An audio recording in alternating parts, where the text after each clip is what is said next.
Vamos a hablar ahora de la inflación, la parte baja de la inflación que vimos el último mes, a comparación de lo que puede venir en el próximo. Saludamos a Ramiro Tosi. ¿Cómo estás, Ramiro, aquí en Uria?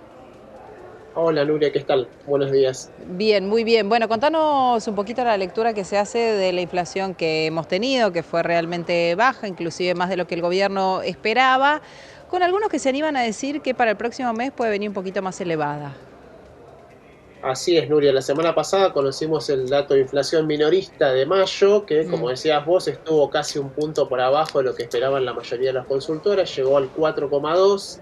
Ese es el registro más bajo desde enero del 2022, cuando la inflación había sido el 3,9%, como para tener Sí. una idea, digamos, de la dimensión del número.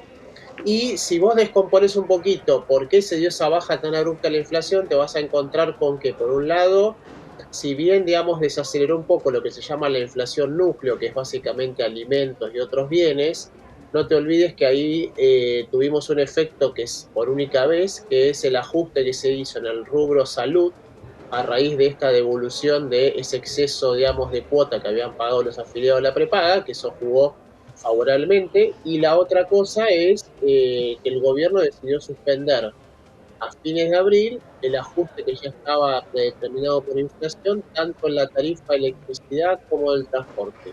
Entonces, esos dos factores no lo vamos a tener en junio. Lo que sí vamos a tener en junio es justamente algo que ya anunció el gobierno, que es el aumento en las tarifas de electricidad y de transporte, con lo cual hoy todo el mundo te está hablando de una inflación por encima del 5%, algunos 5,5%, algunos Sí. se arriesgan a ser un poco más pesimista al 6%. Pero si querés otro dato importante que salió ayer en el famoso Staff Report del FMI, Sí, ese a eso documento iba a digamos, ir. que elaboran los técnicos del fondo, ahí te dice que bueno, el propio fondo también ajustó hacia abajo la expectativa de inflación para todo el año, casi unos 10 puntos, 140% espera ahora, pero en uno de los párrafos dice que la inflación se irá desacelerando gradualmente hasta converger un 4% hacia fin de año, o sea que de alguna manera este dato que vimos ahora es más bien un piso que va a ser muy difícil perforar en el segundo semestre del año. Ahora, vos mencionabas el staff report del FMI, es una inflación mayor de todos modos a la que el gobierno esperaba para todo el año.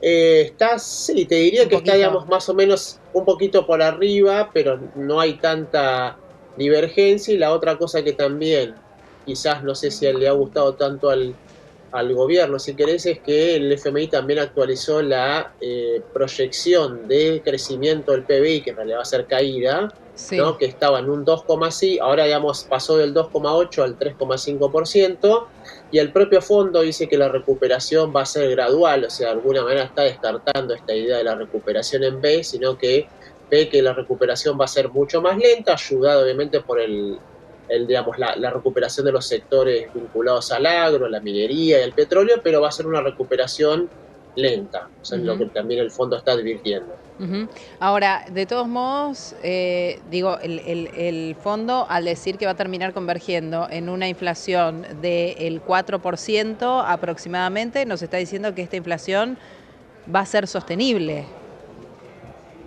Va a ser sostenible en este nivel, y si mirás para el 2025, a ver qué es lo que está pensando el fondo, ahí la expectativa para el 2025 es del 45%, que eso te implicaría una tasa promedio alrededor de todo el año que viene cercana al 3%. O sea Mm. que de nuevo, digamos, si bien podemos llegar a perforar este piso del 4%, el 4,2% que vimos en mayo, bueno, va a llevar mucho tiempo, y de hecho hay un apartado en el propio Staff Report donde el fondo cuenta experiencias de estabilización de otros países, y lo que te muestra es que para llevar la inflación a un dígito, que seguramente sería, digamos, el objetivo ideal para el gobierno, en promedio los países que lo han podido lograr les llevó 30 meses, o sea, 2 años y medio. O sea Claro. que, como siempre decimos, ¿no? Bajar la inflación de niveles muy altos lo podés lograr, pero después, ¿no? Lo que llama la última milla, o llegar al dígito de inflación, es donde se hace mucho más difícil.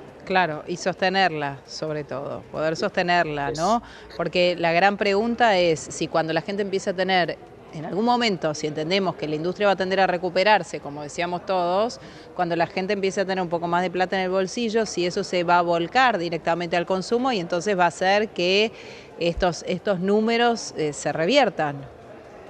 Exacto, de hecho eso Nuria, el propio fondo también lo advierte, lo que está diciendo es que en el segundo semestre está viendo que se van a empezar a recuperar los salarios, ¿no? Sí, Efecto, digamos, de que después del gran deterioro que hubo, sobre todo desde diciembre hasta abril, donde los salarios en términos reales cayeron 30%, sí, bueno, ahora tenés paritarias, digamos, que se van ajustando y como decís vos, en general cuando repunta el consumo en Argentina, también lo que te sube bastante son las importaciones, ¿no? claro, Entonces ahí también el fondo está diciendo, bueno, esperemos que el gobierno compense ese mayor demanda de importaciones con exportaciones adicionales que puede traer sobre todo el sector gasífero y petrolero, porque si claro, no, de nuevo, ese objetivo de acumulación de reservas va a estar bastante más tensionado. claro, bien. Ramiro Tosi, economista, gracias por este contacto. No, gracias a vos, Nuria, que tengas buena semana. Igualmente vos. Hacemos una